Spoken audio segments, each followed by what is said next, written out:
Est-ce que tu sais que pendant la colonisation, il y avait des Noirs qui étaient utilisés comme étant des reproducteurs, comme ce qu'on fait avec les animaux, quoi.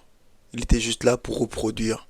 Regardez l'histoire et s'il vous plaît, partagez massivement. Cet homme Regardez était ça. contraint d'avoir des relations sexuelles avec des dizaines de femmes chaque jour. Il ne pouvait pas refuser, sous peine d'être puni s'il désobéissait. Il s'appelait Porthos Seco et était prisonnier de son propre corps. Porthos était différent, avec ses 2 mètres et 18 centimètres, son physique robuste et sa bonne santé qui impressionnaient les propriétaires terriens européens, qui faisaient de lui un outil entre leurs mains alors que les autres esclaves travaillaient dur dans les champs. Porthos s'est vu attribuer un rôle unique.